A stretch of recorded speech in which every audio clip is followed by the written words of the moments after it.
What's happening, everyone? This is Phil with ThinkMakeDo, and today we're talking about plumbing and electrical. Now, we did our plumbing in a two-part process using PEX A compression fittings, and we started by what you can see there is us putting the pipes in from the top down, and then setting our longer pipes that were going to span the entire section of the home, and setting them up on top, and then feeding them down below for Brandon, who is down there doing all of our connections from the main line to each of the faucet line, and the bathroom, like shower, toilet line, all those down there. And that made it a little bit easier. There wasn't as many fittings that had to be done in a cramped crawl space like you can see here. You look like a groundhog, dude. This is why plumbers get paid so much money, because this is a pain in the butt. Crawling around in the heat, it's a nightmare. Anyway, on to more fun things. The electrical. We decided to do fans in almost every single room because there's no central AC here, and we had to modify one fan with a 2-foot extension because our new vaulted ceiling comes down on an angle. So unless we have at least 1 foot, and they sell them in 1 foot, 2 foot, 3 foot sections, unless we had a certain amount of height, the fan blade was going to hit on the side of the ceiling. So add the 2-inch extension to a ceiling fan with a ball joint, and that will allow it to kind of use gravity to sit at the correct angle and work properly, essentially. Now, the one problem that we had was the electricians that we had do this section of the house, they put 14.2 wire to this ceiling fan, whereas we did 14.3 wire around the rest of the house. 14.2 is just a power and a ground and a neutral.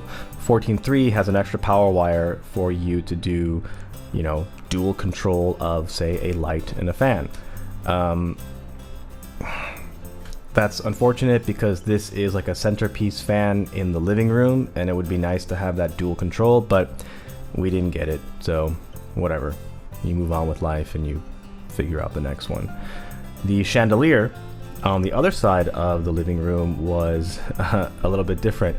We had originally put just a regular gang box in there for a regular light, and then we decided later on, hey, let's turn it into a chandelier. Well, you have to have something that can do load bearing, or that can take like 40 pounds, and a regular gang box doesn't do that. So I had to cut into the drywall, extend a ceiling support fan box thing up there, and then I went and found this giant like 8-inch surround thing to cover the big hole that I made. So I mean, it looks fine, but it looked really ugly before I found that white piece. Pretty fortunate there.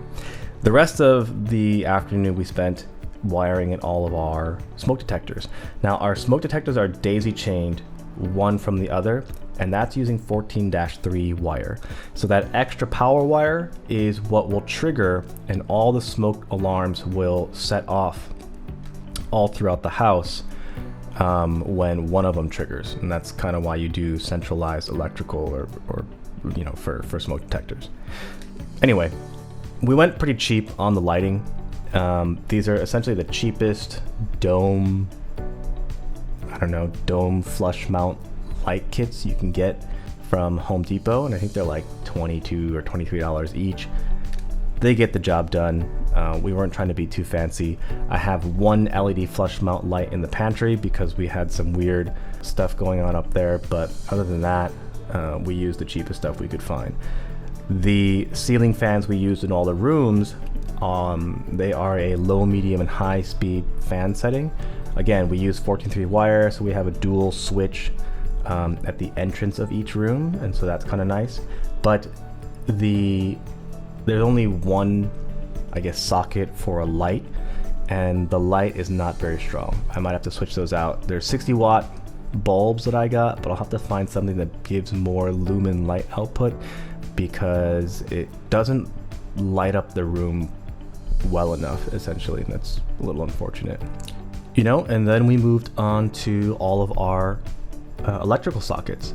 This is not that difficult. I've never done electrical before. I mean, I've done my own wiring on other stuff, but never house electronics. And so I was a little intimidated at first, but the only thing that's difficult is actually the repetitive motion and your fingers becoming very sensitive and numb from moving copper wire around.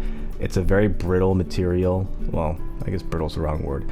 It's a very difficult material to maneuver, and you're constantly using your fingernails and your fingertips to rip off wire and move stuff around. And 3 days of electrical work, my hands were raw, and that was actually the only problem. The power, ground, and neutral wires, once you do it once, you know exactly how to do it, and you just got to rinse and repeat, like, I don't know, in this house 40 times to make every single electrical connection, then test it. But it wasn't that much effort, and I'm pretty sure anyone watching this can probably do it after about 30 minutes of YouTubing to figure it out. It's not rocket science.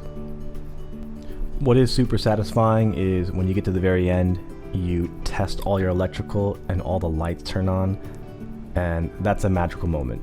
Honestly, having been in this house for the last 4 months with no electricity and no lighting, and I have to drag around this work light everywhere I go at night, having lights is pretty awesome. Anyway, hope you enjoyed. We'll catch you on the next one.